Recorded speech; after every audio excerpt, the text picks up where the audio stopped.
This podcast is brought to you by Amusement Warehouse Magazine, the industry's largest trade publication. We cover amusement parks, carnivals, fairs, festivals, history, safety columns. We really got it all when it comes to the amusement business. Only remaining print publication in the amusement industry on a regular basis. So if you're interested in what the amusement industry has to offer, subscribe today. You can subscribe by logging on to amusementwarehouse.com, carnivalwarehouse.com, or amusementparkwarehouse.com.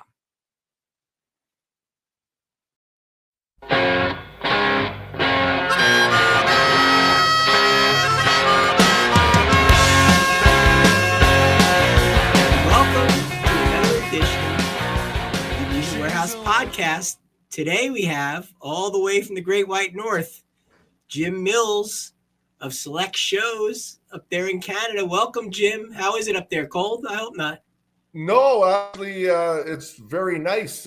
We had an inch of snow last night, but it all melted already. So we should be having 8 or 10 inches by now, but it's been very nice.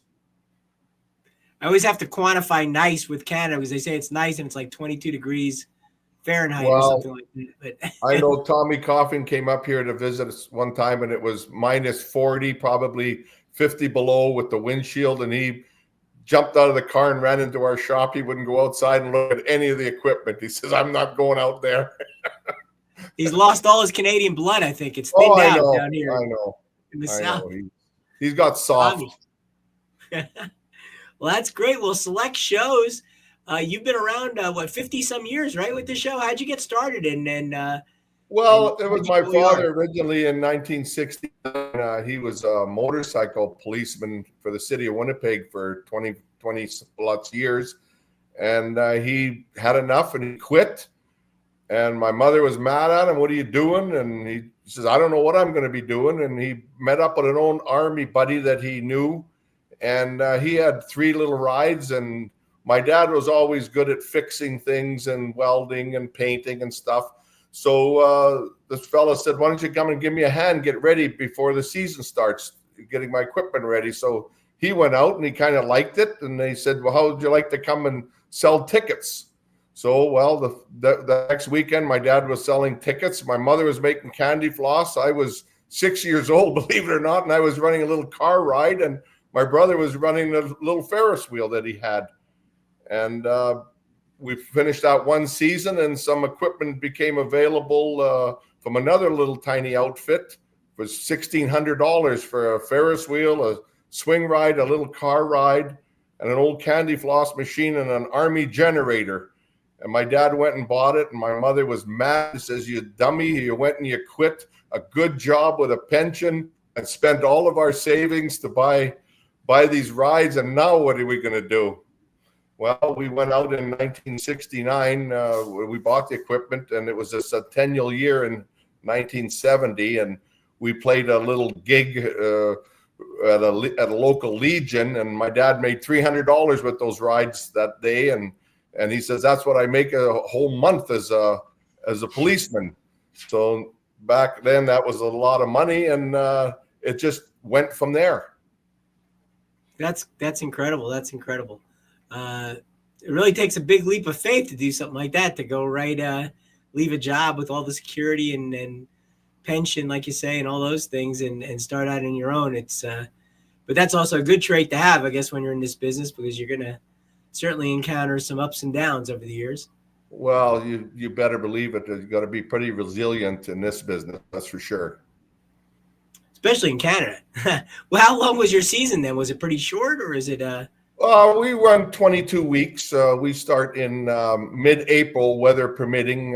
We normally will sit at a mall to open for at least 2 weeks. So if you get blown out one weekend, at least you got a chance for the second one, and gives you a chance to get things oiled up and get everything going. You know, we start off fairly small, and we keep adding every weekend and working towards our fair season. So it's a lot like the United States. The spring is a little, you play some still dates and different things, and maybe a couple festivals here and there, and then you move into fair season Well, if in the spring if the weather's good, we do very well. People have been cooped up. They haven't been out. They haven't done nothing. They've been hiding in their houses trying to keep warm. And you get a nice weekend. I've gone out and had to bring my loader out with a bucket and push the snow off the lot that I rent and start setting up. And there's big snow banks in the back, and it's cold. And the weekend comes along and it warms up, and we're just packed. Yeah, it's incredible. If you hit it just right, it can be really good. I'm sure you've been there where it snowed both weeks though too, and you didn't do much at all. Well, we've set up and woke up, and last year we went to a town about an hour and a half west of Winnipeg, and we set up, and it was beautiful when we got there, and we set up, and in the morning we had a foot of snow. We were up on the bumper car, it was pushing the canvas down. We were shoveling the merry-go-round off. We had a foot of snow on the deck, and we figured, we're finished. And later that afternoon, the sun came out, it started melting, and everybody came out. We had a really good day. It's amazing. So when you got started, you had a couple rides where you were just playing like little, Legion dates and sponsored dates and school dates and things like that. Was that the route back then? We knew absolutely. When my dad started this, he knew absolutely nothing about the carnival business, or never even thought of it. And when he was selling those tickets that day, and he's seen all these quarters rolling in, and he says, "Hey, this is a good business." And he was never a carny or nothing like that. He was a policeman, and we kind of learned. And he used to go to other little shows that were around, and they used to make fun of him because he would take his tape measure with him, and he would go into one story I recall. A guy had a spill the milk game, and my dad was in there with his tape measure, and he was measuring the size of the table and the distance the pins were from the front of the game. And we went home, we built our own. That's the way it was. Very nice. And then over the years, you just added you added a few rides here and there as you became more successful. Yeah, we kept growing, into the 80s. My brother is involved too. He owns Canuck Amusements. And as we all owned rides with Select Shows, that the company my dad started. And, interesting story how we got the name Select Shows is he was looking for part-time work, and one of the jobs that he had was working for a fella who owned Select Transfer, and he was cleaning out a building, and he had a bunch of stickers that he had, and it said Select Transfer. My dad says, "What are you doing with those?" He says, "I'm throwing them out." He says, "Can I have them?" He says, "Certainly." So when he got home, he cut the transfer off, and that's when Select Shows started, because he got free decals for the doors of the trucks. Oh my gosh. So it wasn't out of creativity, you just had some leftover stickers. Yeah, that's how we got the name Select Shows. And then as the years went by, we'd buy a ride here or there. And the first ride I owned, I was 16 years old when I started investing, and I bought a Lupo plane from Jack Thompson out of love that Minnesota. Ride. And I recall it was $10,000. And that's when the Canadian dollar was worth more than the American dollar. And I had $5,000 saved up, and I borrowed some from my grandmother, and my dad helped me to buy a truck for it. And that was the first ride I owned. And it went from there. As my brother became in the business, he would buy equipment. And then as time would go, we got too big. We all had interests. We all had rides, and we were cutting the pie into 3 pieces. So that's when Canuck Amusements was born. My brother went on his own, and my dad and I were together. And when my dad retired, we flipped a coin, and he had a list of equipment, and whoever called heads or tails got the first pick. And I picked the Rocco plane, and my brother got the Sizzler, and we take a generator or a truck, and that's how we divided everything up. Wow. And that's amazing. And in the last few years, again, we got bigger and bigger, and then I run Select Shows, and my brother has Canuck Amusements, and then the pie again became too small, and his son ventured out into Alaska. He was playing some spots along the Canadian border, and they came along and asked, there was a state fair, asked him if he would be interested in coming to Alaska. He says, I don't know how to cross the border. And they said, we'll help you. We need another carnival out here. So that wasn't that long ago. It used to be just Golden Wheel Amusement. I remember that. Yeah, now it's my nephew has A1 Amusements up there. A1 Amusements. And he likes it up there. He's living kind of off the grid, and everybody there is different. He loves it. The kids all play hockey. He's involved in hockey in the winter, and he's coaching. And it's more relaxed. There's no keeping up with the Joneses. The kids go to school. They're wearing camo. They're not worried about fashion or anything like that. And he loves it there. He said he'll never come back to Canada. So he left and went to the U.S. That's amazing. And then he's related to you too. So everybody. Yeah, that's my nephew. Yeah, that's my nephew. So it's a family operation. Myself, I have my two sons and my daughter and their spouses, and they're all involved. My brother-in-law is out here. Everything is family owned. If we have a thing, if it doesn't say Mills on the registration, then it's not on our lot. That's we keep everything. My youngest boy. He's just 38 years old, but he owns, he's got a pizza trailer and corn dogs and lemonade, and he's got fries. And everybody works on the equipment. He moves the ring. He's a welder. We all work. The rides are the most important thing here. And, we all, the whole family pitches in, but they all have their niche. My eldest boy owns all the games. And my daughter, she's got a funnel cake trailer, a bulldozer, a trampoline, and she manages my candy floss. Wow. And as far as the help goes, do you usually use just Canadian people, or do you? Well, we always were very lucky. I know other shows around here always used to hear, how do they do it? Where do they get their help from? Well, I got family here, and without them, I'd be in big trouble. And they love the business probably more than I do now, as I'm getting a little bit older. But, we were doing very well with staff until the pandemic. When that came, the game changed, and people became lazy. They didn't want to work anymore. And, they were getting all kinds of government assistance. And after the pandemic was over, that carried on. And we've been going since the pandemic was ended, and we've been doing okay. But this year we've applied, and we're going to be bringing in 10 foreign workers, because it's getting really tough here to find anybody. Not only in our business, I have friends in the trucking industry. I have friends in the auto body industry, and nobody can get anybody to work. We got a real problem here.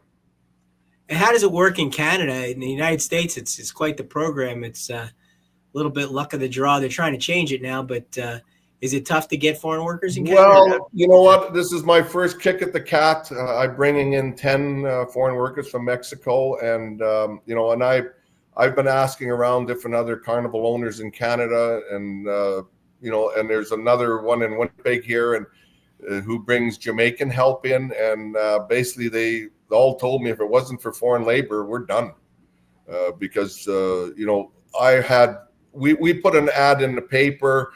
We go on Marketplace. We do Kijiji, which is a place where you want to buy and sell or look for help. We go to the government and put ads out looking for help. And you may get 16-year-old girls apply, and that's it. And they're not going to move rides. They're not going to move trucks.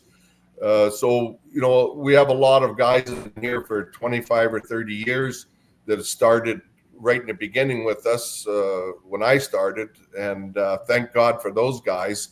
But really? As they're getting older, it's getting pretty tough on them. When you have to go set up the orbiter, that's done, and then go over and do the Ring of Fire, and when that's done, go jump. You guys split up and go do the Scrambler. Where in the good old perfect world, one guy or two guys were in charge of one big ride, and they set it up and they washed it and they cleaned it. Well, they still got to do that, plus do more, and then jump in the truck and drive. So we've had to hire a lot of independent drivers, a lot of retired guys come out and move move our show for us, because it seems like young people today don't even have a driver's license, never mind drive a standard. Yeah, that can be a real tough thing. How big are your jumps? Are they mostly, do you stay pretty tight, or are you? I have a few big ones up to Thompson, Manitoba is like 500 and some odd miles. And then Wow. we go all the way to the Canadian Lakehead Exhibition in Thunder Bay. That's 500 miles from Winnipeg.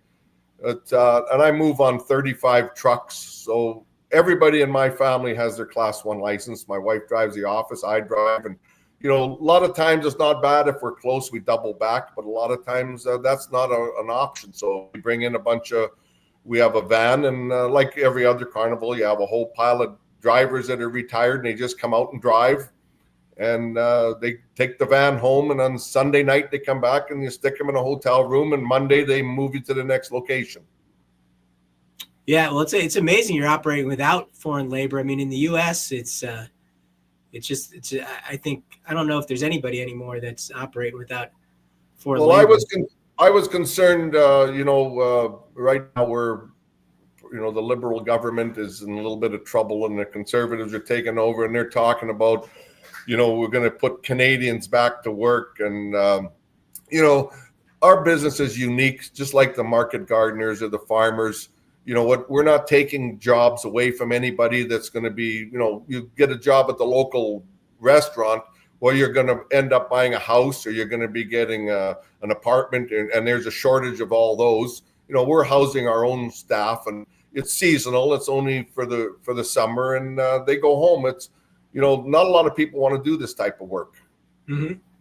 Yeah, there's an extra layer to it. It's not just finding somebody; it's finding somebody who wants to travel too. So, well, you know what? There was a time when you'd hire somebody and they just didn't even ask how much you were going to pay them. They just did it for the thrill of it, and they loved it, and it was a challenge. And I remember I bought a skydiver one time, and I was not going to move it to play Dauphin, Manitoba, and we were heading for Weyburn, and it was a overnighter. And I said, no, you know what? I'm not going to push it that hard. I don't really need it there. And the guys, oh, please, let us. We want to up for the challenge. I says, all right. And I says, if you guys do it, if you make it, you get it there, get it set up properly, then you have the next day off, and I'll give you all the guys a $200 cash right in the hand. And they did it. And boy, they were tired. And my brother ended up running the ride for the first part of the day and let those guys sleep. And I was up there helping them. And, but you don't get people like that anymore. No. With your fares, does it work like they do out west? Do they kind of grade the routes like ABC fares? Yeah, we have pretty well all the Manitoba B circuit, which the C circuit is probably where we started, and there was one other small show that was playing a lot of those smaller dates. Well, he pulled a pin a few years ago, and we bought a few things off of him, but he had mostly all of our old stuff. But there's really nobody coming up, and we do the B circuit, and I guess our best fare would probably be Thunder Bay. And yeah, I've heard of that one. The Canadian Lakehead Exhibition, that was a Conklin spot, and it was it was too far when Name took over to jump all the way to Toronto, 1,000 miles in a short period of time. So that kind of fell in our laps. I'd already been booked in there with Conklin for about 15 years plus, with 15 rides. So I was a big part of that. And when Name took over, they didn't feel they needed any help, and it was a little tough on them. So that spot fell right in my lap, and I didn't feel I was ready at the time. I didn't have the equipment that Conklin was moving. I didn't have the twin flip and the Music Expresses and all that big stuff that they had. But other people in the industry told me, go there. You got a real nice, clean show. Put some flowers out, put some benches, theme it. And ever since I started playing Thunder Bay, we call it the family fair. We kind of tuned it down a little bit. It was one of those big, rough, tough fighting carnivals. And we changed all that. We put up more light towers and more family friendly. And nobody has ever said, boy, we sure miss Conklin shows or anything like that. So we're quite proud that we're doing the job there. That's great. Have the grosses held up too, or is it? Yeah, you know what? We're doing exactly what we're every year it gets a little better and better, and we get a little bit bigger and bigger. And you know, the first time I started playing Thunder Bay, I was looking at the marks on the ground, and I seen Zucchini's fun houses, and I walk them out, and holy man, those things are big. 120 foot or something. Yeah, they were huge. Well, we're way past there. Actually, those marks are still sitting on the ground. I can still find them. Some of the stuff, you know, that they had the big G-force there and the crazy flip and all that. I see all those marks, and we're way past that. But we don't have the equipment that they were moving years ago. You know, the big multi-trailer rides. You know, we're more of a standard type of carnival, and you know, they still talk about the old days when Ray Kamek shows us up here, and you know, but things have changed. And Thomas. They always ask, where's the double Ferris wheel that Thomas used to bring here? We missed the double Ferris wheel. People do mention that. For some reason, that's like the most mentioned ride. But then you put one up once in a while and it doesn't make any money. And they say, where are these people that are asking for it? And the zipper. You know what? Last year everybody, are you bringing a zipper? Are you bringing a zipper? Well, my brother has the zipper and we play that spot together. You know, we come together for the bigger spots. And we've always got to the point now where we're too big. We have too many rides for that spot. So my brother's son-in-law, he's, you know, picking up some smaller spots just to keep the equipment moving. But, you know, there's a lot of equipment sitting in the yard that we alternate back and forth that, you know, we're too big for a lot of the spots and too small for some of them. I was going to ask that before. So you and your brother do get together for a spot. Yeah. We get together half a dozen times a year for the bigger fairs. And some of them we started together years ago. Yeah. When, you know, when Ray Kamek shows wasn't coming up here and there was Wagner shows, they closed one unit. And Thomas, he wasn't coming back. And West Coast was jumbling around spots. And he took the better spots, and there was some that were left with not much. So we took a run at the Manitoba B circuit, and we got the whole thing, and we've been just going from there. Did the circuit still like all bid together, and how often do you have to put in a proposal? There used to be the Western Canadian Fairs Association where we go to a convention in November. And we would bid for all the fairs, and got to the point where it was only the Hauser family and my family, and you got the West, we got the central part of Canada. What are we jumping back and forth for? So everybody kind of fell into place, and you know, that was it. We don't compete with anybody. We have there's one other show, Wonder Shows here. We don't fight over spots. There's not enough of us to fight. And what are we fighting over for? Nobody's going to win the bidding war except the committees.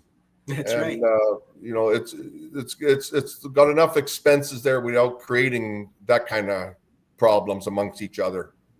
Yeah, I was kind of, I just read you know, you can't kind of mention Canada without mentioning Conklin because he was such a big force there for so long. But I was reading a book that just came out about him and learning about the circuits and the bidding. And I was thinking, how do they bid every year? Because every year you could lose whatever you had, you know, whatever route you were on, it could be gone the next year. I was like, that is a crazy way to operate, you know, and then he started the multi-year contracts and all that stuff and changed it. But wow, that must have been.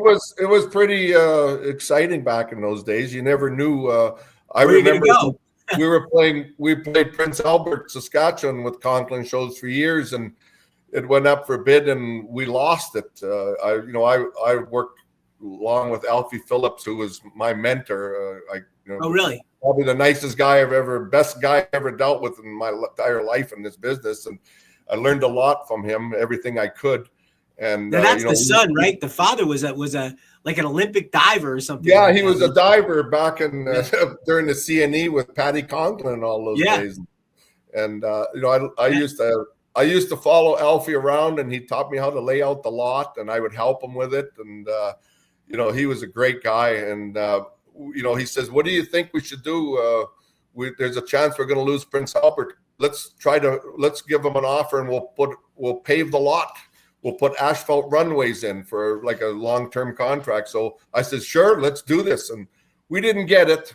West Coast got the spot, and well-deserved. So I said, now what are we going to do? And my dad always used to say to me, and I used to hate him for it, he used to say, when something happens, it's for your betterment. And I said, how can this be better, Dad? We just lost our biggest spot. Well, if we didn't, we wouldn't have been able to pick up the Manitoba Bee Circuit. That would have thrown a wrench into the whole thing. So everything fell right into place after that. Well, there you go. You were just talking about Alfie Phillips and the paving. That was a big thing with Conklin. With at least in the book, Patty Conklin started paving these lots. He started, with the C&E in different places, but that was, at least they claim that he was the first one to kind of do that with a lot of these committees and get long-term contracts back in return. And that really kind of changed the business a bit. So, but it's funny to hear, or it's interesting to hear you talking about, Alfie Phillips talking about doing it, fairly recently. Well, you know what, things have changed back then. When I grew up, booked on with Conklin shows, they had rides. I would stand back and look and, oh my God, the size of these things and the way they operated and the way they could move. I remember Alfie apologized to me in Thunder Bay one year. He says, Jim, I kind of made a mistake. I booked your yo-yo and I put it right beside the wave swinger. Well, when we were tearing it down, we were driving away, and those guys still had hours left on that wave swinger, and they were laughing at us. We're a smaller show booked on, and see you later. And I says, yeah, we're done. We're going to get something to eat and go to bed. You guys are going to be here all night. Don't laugh at us. We're just a small show. This is where we all started at one time. And all those painted panels and taking care of it. It was, and when we just were part of it, and we loved being part of it. My brother used to put rides into Saskatoon, and I would do Thunder Bay, and then things changed, and that all ended, and we ended up with Thunder Bay on our own. Yeah, it seems like we had Conklin who had the big rides, but then he would work with all the local. It seemed like everybody worked together. He would work with all the local carnivals. It was a smart thing. It really was, yeah. Conklin didn't get where they were for being stupid. I used to go in and pay a percentage, and they would pay the committee a percentage. Well, they don't worry about drivers. They don't worry about nothing. And they put on a nice show. We used to do Brandon. I had 15 rides. Bobby Hauser put in 15 rides, and I think they had the Euro slide on the office. That was it. And we did that for years. So they did it that way, and the Conklin name was a powerful name, and but the people, they don't know who's who. They just go to see what rides are there. Yeah, and I think vice versa. He would sometimes send rides to some of the smaller shows to supplement them. Kind of wash each other's hands in a way. Yeah, well, it all worked out good when you need extra equipment. Out here, we don't have that. I don't have any competition for 1,000 miles either way here. Toronto, that's why Thunder Bay was kind of good for us, but they had their back against the wall. If it wasn't for us, there's nobody that would play it. Nobody's going to come from Toronto over 1,000 miles to play Thunder Bay and then go right back. And nobody from the West is going to come 2,000 miles. So we were the biggest at the time, and it was either us or nobody. But I certainly didn't want to play a fair with that attitude that if you don't like it, lump it. This is what we are, and we've been striving and working hard and buying equipment and keep the fair active. We don't want to just sit on our hands and fall to the wayside. Yeah, it's interesting. So when you got started, or when you were coming up and stuff, compared to now, are there more Canadian shows or less, or are they bigger or smaller? Oh, there's a lot less. In Winnipeg, there used to be 6 of them. Midwest Shows was around way before us, and then there was Maple Leaf Amusements, and there was another. I remember that one, yeah. They came into the U.S. I think they played Michigan some. No. They all stayed in Canada, and then was it a different? Right now, myself, Canuck Amusements, and Wonder Shows, and we all have our areas. If you take a spot from me, that's okay. I'll have yours because they're all pretty well equivalent. So it's a zero-sum game. If you gain one, you lose one, I guess. Our next move is Winnipeg. We got to get it from them, and I can't see that happening too soon. Although we did after the pandemic, they started opening up things, and Alberta was getting some rides. I know they played Calgary, and they had to quarantine foreign labor and stuff like that. And all of a sudden, I got a call from the Red River X in Winnipeg, and they said, there's a chance that we're going to open, but name is not going to have time to come to Winnipeg. Would you be interested? I said, oh, darn rights I would. No. Double vaccinated event. So my brother and I, we went and met with the CEO there, and we had 48 rides, something like that, and all the games and the food. We got quite a bit of stuff. So we played the Red River X, but not in June. We played it in August. Oh. And everything we lost the year before sitting and doing nothing, we got it all back in those 10 days. That was the biggest fair we've ever played. And it was quite a thrill to be able to do that. But we spread out, and we filled the area, and I don't think our gross was too far off of what Name does today. So that could tell you how well we did. Does the A circuit like that still go out for bid? Do they still bid that once in a while, or? Yeah. Well, there's no, I don't know what would ever happen if Name didn't come up here. I think there'd be a huge change in we're not big enough to do Winnipeg or Calgary or anything like that. Maybe some of us could join forces, but then what happens to all the fairs you've been playing for 30 years? Yeah. I just don't want to dump them. I play some spots in Ontario. I've been going there for 30 plus years that, they're the ones that phoned during the pandemic. And are you guys going to be okay? Geez, we think of you guys all the time. We can't imagine the fair without you guys. We're the only game in town, and we've established some really good relationships with all these places that we've been going to. Yeah, I was thinking back to when there was still this Central Canada exhibition in Ottawa, and Amusements of America used to come up for a long time, but they used to book Beau's Carnival, and then I can't think of the name of the other guy. Campbell Amusements, that's right. Brian Campbell, right? Yeah, Dan Campbell, really nice guy. He's still in business too?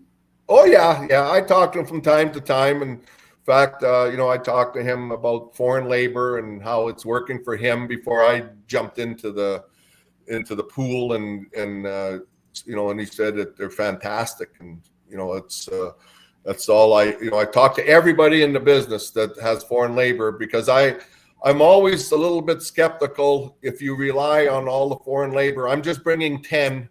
I normally carry 45 to 50 people. I just need 10 good workers to help the guys that I have along, where, to take some of the heat off of them. Mm-hmm. And, you work probably after the first year, I'll want 15 or 20, it just depends what we can get. I'm not turning my back on my Canadian help. They've been here all the time, but it's just the shortage. The part that gets me the worst is you can get people come out and work the weekend, they'll run a ride or they'll work in the games, and then Sunday we're going to ready to tear down. Oh, we're going home now. We don't want to do that. I'm going to break a nail or get my hair dirty or something. So there we are, stuck again, shorthanded, tearing everything down. And and to alleviate some of that from my regular guys, guys that drive, that we don't double back anymore. I hire extra drivers because I don't want to push my guys so hard that they're going to hate this. I want to come out. I want them, it used to be a lot more fun than it is today. It's a lot more work. And I'm trying to bring that fun back into it by giving the guys a bit of a break here and not making it so hard on everybody. Yeah, quality of life's a big thing. I think that's what a lot of show owners kind of forget. Not a lot, but some forget. They work them. Some of these shows in the U.S., they work year round and they never stop. So it's tough. I couldn't imagine doing that. And you know what? I guess if you're geared up for it, I work 22 weeks. I always think near the end, the guys are burnt out. They're tired. I'm tired. I don't want to see their faces again. They don't want to see mine. And you kind of put up with them to the end. And okay, goodbye. See you later. See you next year. And you're so happy. You're free. And my friends always say, okay, your 22-week sentence is over. Now you're free because, we're there 24/7. And but you know what? Not much time goes by, a week or two off the road. I kind of miss these guys. They're part of their family. You get up in the morning and you have a coffee with them and you're joking around. Well, it all changes in the winter. It's back in the shop and start fixing everything. I used to work at a seaside resort when I was in college and the locals would go, "Oh, I can't stand the tourists. I can't wait till the tourists leave, blah, blah, blah." And then I worked a couple weeks into the winter, into September, whatever. And I'd maybe go visit in October. They go, "Oh, I can't wait for summer to come." They missed them again. It sounds very similar to what you're saying. Well, it's the same thing. So, what? I had an idea. I says, I should put a 3 or 4 spots at the end of the season that don't exist and say, hey, we're going for, another month. And then 3 weeks before it's like, I'm just fooling you, because then they'll be on their game right to the bitter end. But you know what? I have friends that are in the construction business and, doing stucco and stuff like that. And they have the same problem. They're guys, they know the end is coming. A lot of them get a little bit nervous. You know what? It's been pretty good. They get a good paycheck every week. They got a place to live. They get a uniform. They got showers. All they have to worry about is their cell phones. And now all of a sudden, now what do I do? Where do I go? A lot of them still live at home. Some of them, will find jobs for the winter. But you know what? I can see where they could get a little depressed. That this is their comfort zone is now over. Their routine, yeah, going back and forth. So with that, I forgot to ask, but Campbell shows, so they don't really overlap with your territory much in Ontario. No, nobody. My brother goes all the way to New Liskeard, which is on the Quebec border, and that's quite a lot further than Thunder Bay, and nobody comes out even that far. There's so great of a population in the Greater Toronto area, and there's so many fairs. Out here, it's like you drive for a day and you don't see a town worthwhile that you can set up, and they're too small. I go to Toronto. I was out last year to see all the guys out there, the Jamesons and all. And, you drive and you go through a suburb, 500,000, 300,000, 200,000.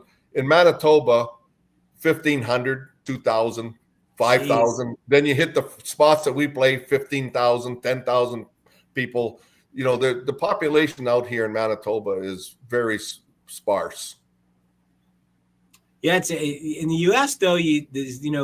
Towns that size are really hard pressed to find a carnival. So I guess they're lucky in Canada that there are so many shows. Well, you know what? I get calls on a weekly basis from fairs that my dad used to play and I used to play when I first started, and you feel bad for them. We're trying to get the fair going again, and no, I'm sorry. We've tried it.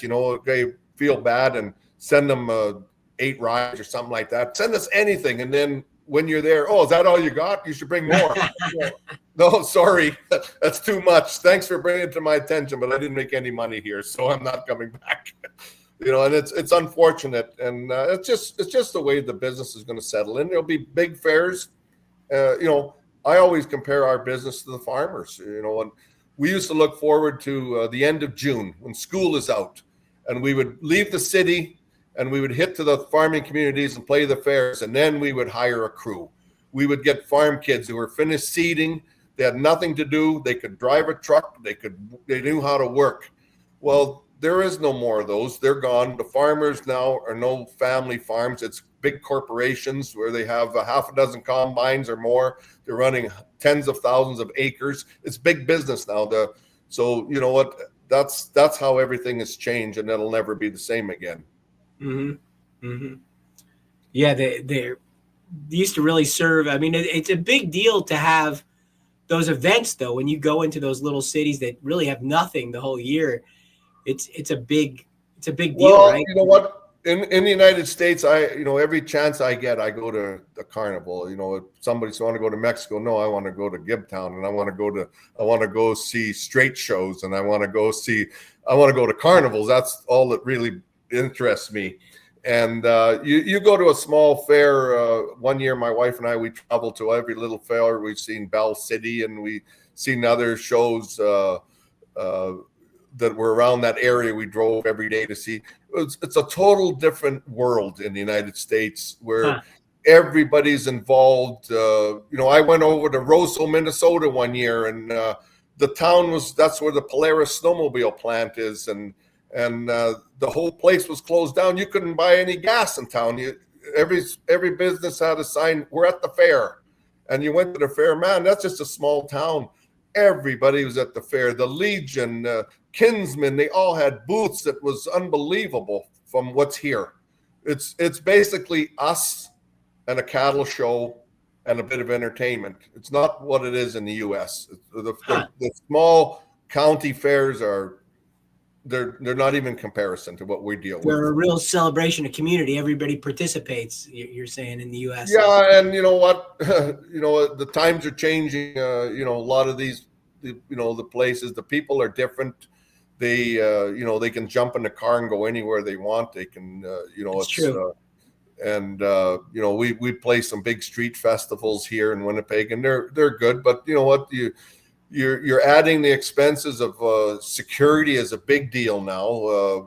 I have night security every night, 7 days a week. I have a company that comes in and patrols a lot. We've had wires stolen from us. Well, actually, in Brandon, Manitoba, we were tearing down, and one of the fellows walks by and says, "Hey, what goes in that big, like a construction box by the candy floss trailer?" And it was close to the front gate, and I says, "Well, that's the lead cord and everything for the floss." I went over there, the doors open, somebody picked it up and carried it out the gate, and that's a big heavy cord. And they caught another guy wrapping up a cord ready to steal off of a kiddie ride, but it was attached to the ride, but he was coiling it up, and we chased him off. So now we got security to keep people out from stealing our cable, because I know what they want to do. They want to sell it and buy drugs is exactly what's going on. So every weekend it's full security every night, 24 hours. During the day when we're there, it's not bad, but every night security comes in at 11 o'clock till 7 in the morning, and then they wake us up and we get up and do what we got to do. But change. Now, are you experiencing the problem budgeted for security like that? Yeah, that's a big expense. Are you experiencing the problems like that we are in the U.S. with kids rioting and things at night, or causing problems at some of the events? That's a big deal here. But yeah, you know what? They don't riot. They and it's funny when you see them and they're all standing around and they're drinking, and now legalized marijuana here. They figure just because it's legal, you can smoke dope all the time. That's all you smell when you walk down the Midway is the dope. Yeah. You're standing in line, and when there's thousands of them, what are you going to do? The security tries to stop it. It can't. And then all of a sudden a fight will break out. I don't ever remember a fight with us. It's always they fight amongst themselves, then the police come, and then we have to get more security and take away from the bottom line by combating this kind of thing. But it's just what it is now. You either got to pay up or out. I got you. So with your purchases now, have you purchased a lot of stuff in the last several years? You're moving to some of these bigger. Well, just prior to we did a bit of a growth. You know what? We don't buy anything brand new because our dollar is so bad. It's dollar. It's 40 cents on the dollar now. So you're gonna.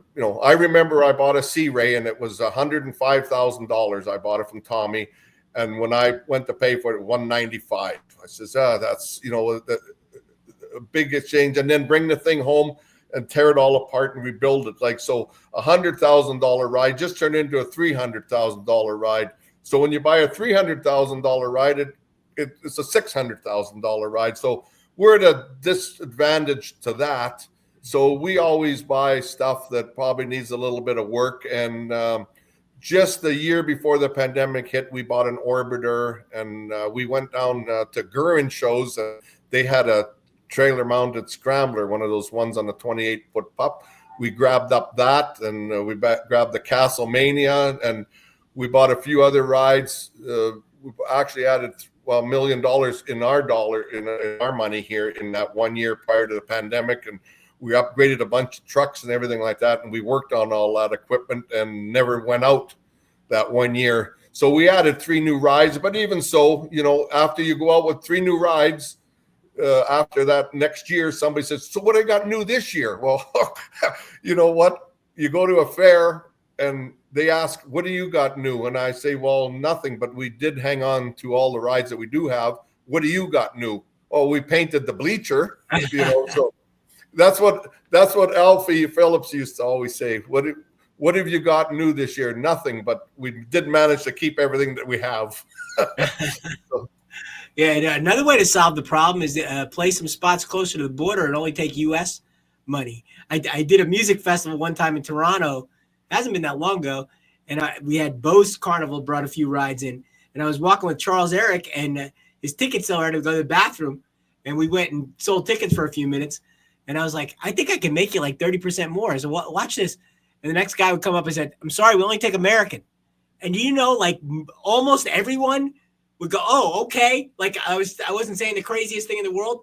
And they'd pull out American money and give it to me. I was like, this is great. He's like, why are you doing that? I said, well, I'm making you more money. What are you talking about? Well, you know what? We play Emo, Ontario, which is probably our longest spot. It's right by Fort Frances International Falls. And we're only minutes from the border. And we get an awful lot of American money. And people say, what's the exchange on it? And one out of 100 will ask. Otherwise, here, we get a lot of American money. But that's getting short too, because now how the business has changed. Debit cards, we run these ATM machines. We've got handhelds, and I laugh when somebody's playing the balloon store and they break a balloon and they want to play again. And here's my card, and they tap another $5 and another $5, and they're all tapping. Nobody's got any money, and everybody says, "Hey, you're in a great business, man. It's all cash." No, I don't think we have 10% cash anymore. And is that right? It's down that low in Canada. Well, Canada's been ahead of the U.S. for years. Credit cards. It's Canada's been ahead of the U.S. for years like that. I went up, I think, for a meeting in Toronto one time. It's probably been 5, 6, 7 years ago. But you guys had those little the waitress at the restaurant would bring the credit card reader right to your table. And that was I never even saw one in the U.S. Maybe it's been 10 years, but I never even saw one in the U.S. before that. And all the Canadian restaurants had that, and I'm starting to see them now almost in the U.S., but you guys have always been. We have them now in every game, every food stand. My son says he was the last one to join up. He says, I do not need that in the food trailer. It's slow enough in there with people, And I says, oh, you're making a big mistake. And I says, I'm going to go in there and work in the pizza. And, here's all your pizza sitting on the warmers, ready to go, nice and fresh. And it's the people. They come up and they say, what kind of pizza do you have? What kind of drinks do you have? It's right there in the sign. And they just honey, did you want a Pepsi or Diet Pepsi? Like the people are so slow. And now they give you they give you the credit card. Now, you got to run it through. And if it doesn't go, you got to do it again. And you want your receipt. But, it slows things up. But the people slow things up. We try to make things as quick as possible. The tickets boxes have signs way up high so that you can see as you're standing in line, and the people will come to the window and say, how much are your wristbands? Well, we do Thunder Bay, which is mostly is huge in the pre-sales for wristbands. And, in Thunder Bay, you can buy a wristband for $35. And or you can, or pardon me, the $30 or $35 or a little bit more on site. Those wristbands only last from noon till 6 and 6 to 12. So there's 2 wristbands a day, and we see that where all of a sudden it's 11:45, and they're lined up down the street, over the bridge, all the way to the mall. So I'm out there, my sons are out there, my brother comes running out, and we put aprons on. And we've got all the wristbands as people feel like they're being accosted as soon as they come to the gate. We're there. Hey, you got a coupon here. We can wristband you here. We don't want people standing in line to spend their money. Get them their wristband and get them out of here. Go stand in line and over at the zipper. That's right. Yeah. That's the way it works. And they often said, hey, maybe we should go with one wristband. Why? We're in the middle of nowhere.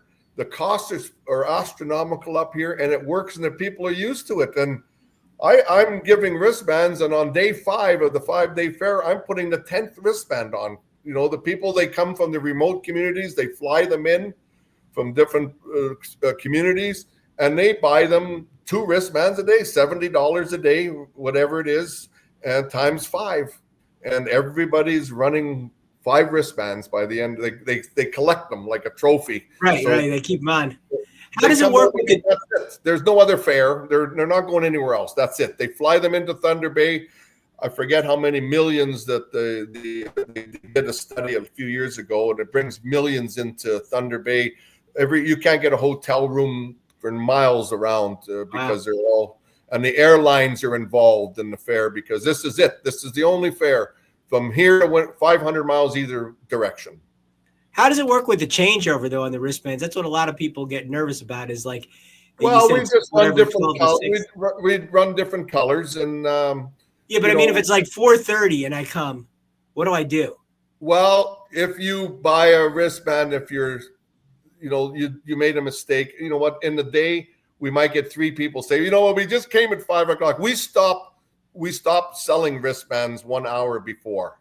So if you want to come at the last minute and use your coupon on a pre-sale, go ahead. It's your problem. But you know what? We won't sell you one for 1 hour before the change. The same as at 11 o'clock, wristband sales stop.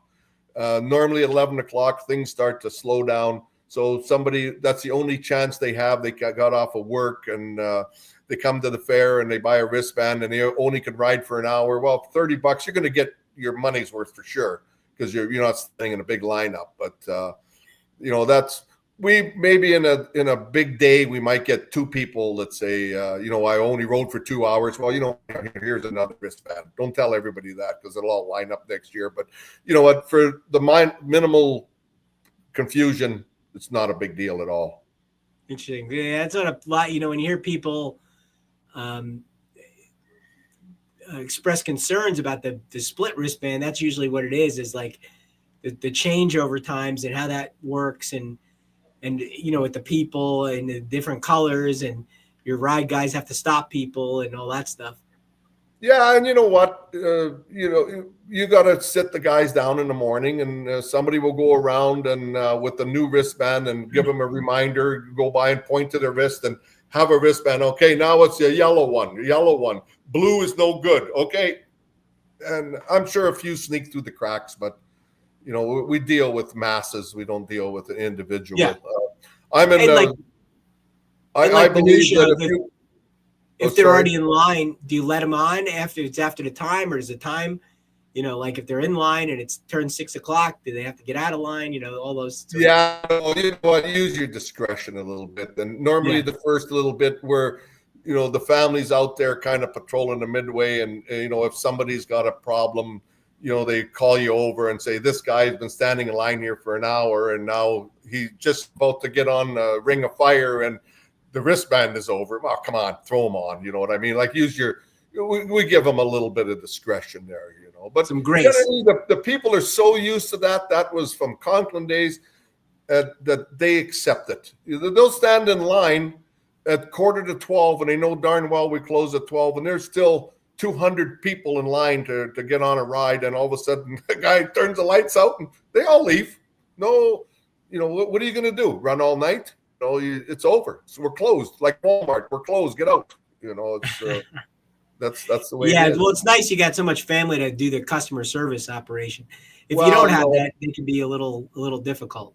Yeah, and everybody in my family has kind of found their niche. My daughter, we refer to as Beth Dutton. She does a lot of that. She's very good at that. With any beefs or anything like that, she's good at that. We send her out.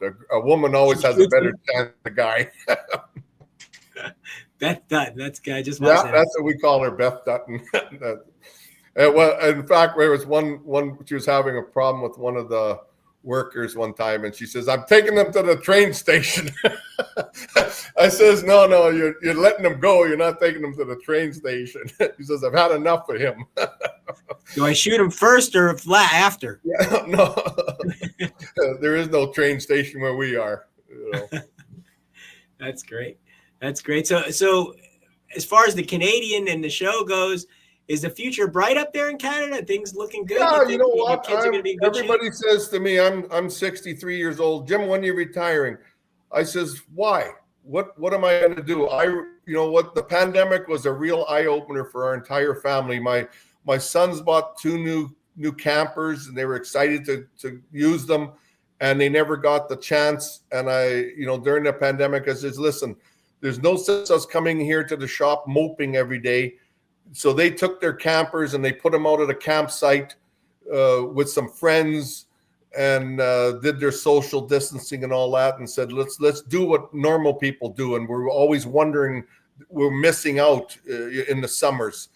So at the end of it all, everybody said, so how did you like your year off? Oh, it was great, but I'll never want to do it again. If I'm going to go camping, I want to be camping on the Midway, where I'm also making a living. And as far as retirement, they're going to take me out in the pine box, because I'm not going to come home. I did my grass cutting for one summer, and I did buy a boat, and my wife and I, we went fishing, and we tried that, and it was fun, but no, never again. I sold the boat. She says, why are you selling us? We're never going to do this again. Our family's out on the road. That's where we are. Well, I think that's the thing, and I've thought about that ever since I've been in the business is it's more than a job. I mean, people have jobs. It's a means to make money and raise your family and do things like that. And that's great. But when you're done, a lot of people can just walk away and do the thing with the carnival or something like that. You're there with your family. It's more than a job. It's a vocation. It's who you are to a certain extent. It's all it goes beyond it. I don't know any old carnival guys that, with the exception of a few, who ever say, okay, I'm done, I'm retiring, I'm going to go fishing now, or I'm going to whatever.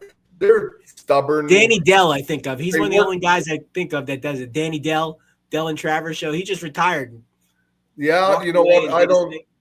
I know Bob Hauser. He retired. It was tough. It took him a few years, and you still want to be there, but if you're going to do it, you got to make a clean cut, because you can't. The kids take over or whatever. You just got to go there if they need you to help a little bit. But I'm still I'm the guy who orders parts now, and I'm the guy who runs for stuff, and I'm the guy who does podcasts and stuff like that while they're out there sandblasting, painting, and working in the shop. But my favorite part of the business is working in the shop. I love rebuilding rides and working on stuff, and I deal with the public because I have to, but I would rather do what I do. That's the most enjoyable part of the business. And even it really got to us when we were shut down during the pandemic for that 1 year. Like, we didn't know what the future was going to hold. Maybe hold off on putting all new lighting on a ride, or let's not rebuild that. Anything we do, let's use stuff that we have here. We've got some steel here. We don't just go order another load of steel. Let's use up what we have, or we'll try to be as tight with our money as we can. And then when we finish to a certain point where we had nothing more to really do and we're getting bored, I says, well, now I don't like every week taking money out of the bank to live on. I says, we're going to build ice fishing shacks. So I went and ordered a bunch of lumber, and I designed them because I'm an ice fisherman. I like ice fishing, and there seemed to be a real demand for ice fishing shacks. So my shop turned into a manufacturing plant, and we were building 8x16 ice fishing shacks. So we were building the wood stoves. We were putting the windows in. I built some for custom jobs for people that were teaching people how to ice fish. And we had to put bathrooms in some of them. And so we built a dozen ice fishing shacks during the winter. And then the next thing you know, I got people coming in, hey, I need a bumper on the back of my RV so I can put a hitch on. Oh, we do that.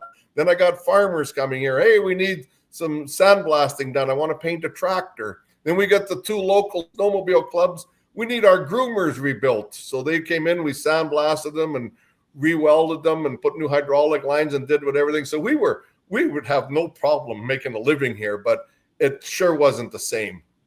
No, and, I hear that story, and it's really makes you proud. Not just even carnival guys, yes, but also manufacturers and suppliers that really pivoted during the pandemic and did so many things to make a living and do so well. It's really a great thing. You have to do Jim, what you got to do. I appreciate your time. Believe it or not, we've been talking for an hour here about Canada and select shows and all those things. And well, that was fun. Tommy was right. You're going to be an interesting guy to talk to. I really appreciate it. Well, Tommy would know. He phoned me this morning at 6:45. Oh, you're up already? Did I wake you up? I said, don't you know what time it is, Tommy? I don't get up till 7. It's 1:45. He calls me every morning. Good morning. Time to get up. He's a good guy. Wakey. I appreciate you coming on so much. And if you're in Gibtown, I hope you're there. I'll get to see you. I'll be in Gibtown. In person. Thank you so much for coming on. Meet you then. Have a great winter. Stay warm in Florida and Canada. Thank you. It was fun doing this. Tommy said it would be fun. Thank you.